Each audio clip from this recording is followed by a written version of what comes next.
Hello, everybody. Welcome into Sports by GSMC Podcast Network. I am your host, Jeremy Lapidus. Happy early July 4th. We are going to do two pre recorded episodes for our next couple, so they won't be live. So, to all of you, I wish you a happy July 4th. Shows still will be going up, but they just won't be in the live format as you are used to. That doesn't mean we don't have a lot to talk about, though. There is so much going on in the world of sports today. LeBron James officially re-signs with the Lakers and puts them in an interesting position. I know we were talking about what the Lakers might do yesterday. They finally gave us an answer, so we'll talk all about that.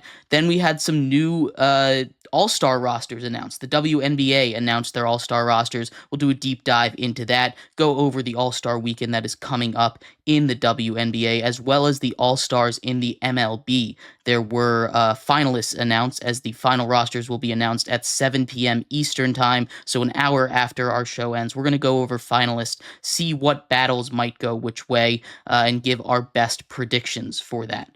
Then we're going to move into some football, talk about Brandon Aiyuk. He's been a pretty main character in the offseason of the NFL this year, trying to get a contract done with the 49ers, trying to get some money. We have an update in that story of where he might be going and how he feels about the 49ers. And then we're ending off our show today doing an update about the NHL. The draft happened. The free agency has been going on. We'll do some winners and losers from the draft and free agency of the NHL and much more. But before we get into the NBA and LeBron, remember that if you would like to be an even bigger part of the show than you already are, all you need to do is go to gsmcpodcast.net. Leave a tip or donation with a message in it. That message should pop up on the bottom of the screen for you, me, and everybody else around the world to see. If you do have a burning question about sports, anything at all that you would like to ask, go ahead and throw that in the comments. Go ahead and throw it in the chat. I will get to it as soon as I possibly can. I appreciate all of you guys for sticking around, talking some sports with me here on a beautiful Wednesday afternoon. But like I was saying, we are going to start off our show today here in the NBA with LeBron. And LeBron James, who we'll do a whole little backstory here. Obviously, not too much introduction is needed for LeBron James, but he opted out of his player option that would have paid him $51 million a year to stay in LA. After they hired JJ Redick, they draft Bronny James. Now, the thought initially was he would opt out, take less money, so that the Lakers could go out and get a guy like Paul George. They could go out and get a guy like James Harden. They could go out and get a guy like Klay Thompson, who I think was their number one target there. That is 3 strikes and you're out on all of them. The Clippers grab Harden, the Sixers grab Paul George, and the Mavericks get Klay Thompson. So 3 strikes, you're out. Now the Lakers are here looking at free agency, and they're saying, hey, outside of LeBron, who we know is coming back, who's left? And outside of DeMar DeRozan, which that's an interesting question of whether or not you want DeMar DeRozan to be that big guy that you bring in on free agency. I think it would work fine with the Lakers, but I can see the argument against it. They say, you know what, we're just getting LeBron back, and they give him a max contract, a 2-year, $104 million deal, so he actually gets a raise after opting out, which is not what I was expecting at all. And, you know, he was going to come back, and seemingly he was going to take that pay cut, but that ends up not happening. And now, because of this, the Lakers are over the second apron. We've talked a lot about the second apron when we've talked free agency here in the NBA so far. There is a lot of stuff that we see for the first time because of this second apron kind of officially being implemented. We've seen the Clippers move on from Paul George because of this second apron. They didn't want to pay him. There's a lot of talk of the Celtics selling their team. That is because of the second apron, right? They're getting taxed more heavily than the normal luxury tax.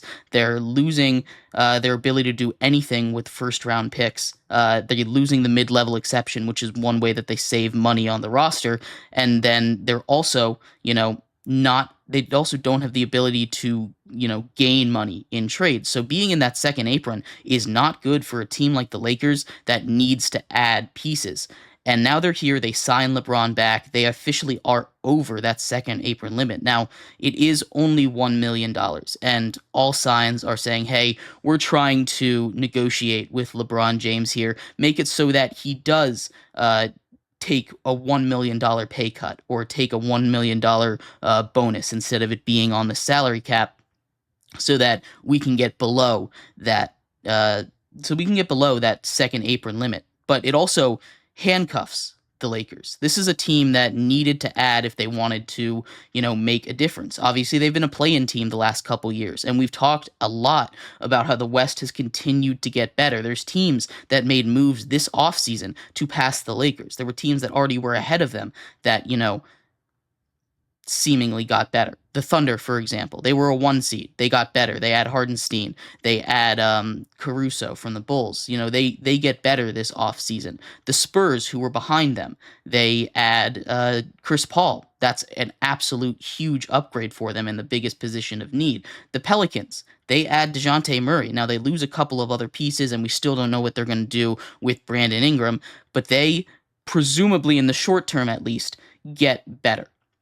This is a team that was behind the Lakers. And the Lakers, again, were a play-in. That's two teams that, improved that were behind them. And the Lakers just got older. They didn't really improve that much. You could make an argument that Dalton Knecht will be that big piece that they needed. And his scoring will be huge for them. But is he going to be enough for them to get over the hump of the Nuggets? The Nuggets got worse, but they were still, the 1 seed. They were still a top 3 seed in the West last season. They still have Jokic. They still have Murray. They still have Aaron Gordon. They still have Michael Porter Jr. They still have their core together, right? They just lost some quality bench pieces, and that's going to hurt them a little bit. But with LeBron pushing them over the second apron, the question becomes, what are the Lakers going to do, right?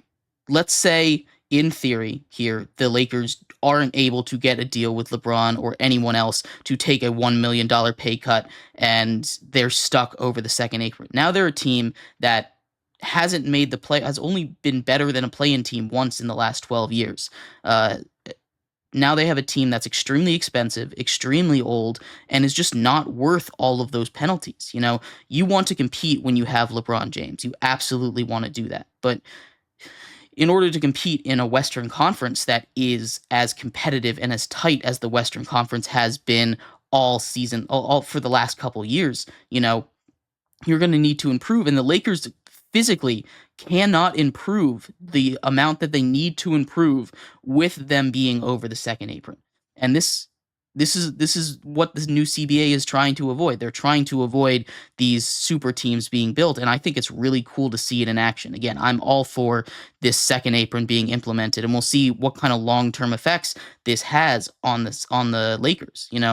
But right now they can't really even trade to get better because they have to be even or less in the salary that they get.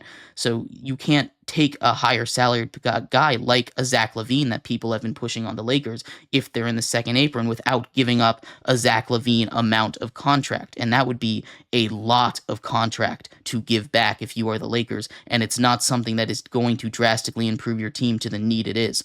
This handcuffs the Lakers. It really does. And the Lakers were in a point where they really weren't super flexible. That's why, presumably, LeBron James opts out of that contract. That's why, presumably, they say, hey, we're going to go get Klay Thompson. And they fail at all three of those top free agent targets. And now they're sitting here and they're in a much worse position than they were at the beginning of free agency. And, it's great that LeBron got his son on the team. And that doesn't have anything to do with this. But you'd think if he wants to compete for a championship that he would be willing to get back below that second apron. He's a smart guy. He's a businessman of his own. He understands how this works. It's one of those things that I was shocked he took the max. I know he's worth the max. I'm not arguing he's not worth the max, but he opted out so that he could take less money so the Lakers could improve. And now they're in a worse position. He got more money, and the Lakers didn't really improve that much, which is not all on him, but I'm shocked that he didn't take a little less so that the Lakers wouldn't be over that second apron, that all important second apron. And again, we'll see how this affects the rest of the offseason because they can still make moves. They can still, get below it. But if they're stuck here at the beginning of the season, this is going to be the first team that's not like Celtics level that's over that second apron. The Celtics are in that second apron there, but that's because, they have two of the highest paid players in the league, two guys making over $300 million, four guys making over $100 million. There are a lot of people they had to pay on that team to build what was a juggernaut, what was the best team in the league last season by leaps and bounds. And now we even see the effects of it, right? Like I said, they're selling the team after winning a championship. That's unheard of in sports. Sports are supposed to be a 100% safe investment when you're an owner, right? That's supposed to be money up no matter what. You don't really have to worry about it. But with these new rules, you have to be a little more careful, and you can't just go all in like the Celtics have forever. You have to think of other stuff, and it's starting to make it more business in the NBA, and it's going to make it more competitive. I truly do believe that. And I think overall this is a good thing. But this does make it really tough for the Lakers, who are already in an awful position. And I hate where they are now. I really do. This is not a team that should be in the second apron. This is a team that should be spending way less money. They need to cut on salary wherever they can. They've already talked about moving off of guys like D'Lo, but he's been there. I mean, that's more of like a fan thing. But if you're able to get something in return for him, the key for them, if they want to improve the rest of this offseason, is to get below that second apron, or they can just say screw it and go and throw everything in for one more season. And they're the Lakers. They've got enough money to deal with that, but it's not going to be an easy thing. It's not going to be something that they can just say, "Hey, we're doing it. We've got the money." This is a tough decision for them, and there's lots of penalties for the future. Uh, you know, if you're over the second apron for another year, like LeBron's 2-year contract is, you automatically get the last pick in the first round, regardless of how bad you do. So it's an awful spot to be in, and I do not envy the Lakers right now. But anyway, we're going to move off of this. We're going to move into the WNBA. The All-Star rosters were announced. There were some interesting players on there, some huge risers, some interesting teammates. We'll talk all about the WNBA All-Star game coming up next here on Sports by GSMC Podcast Network.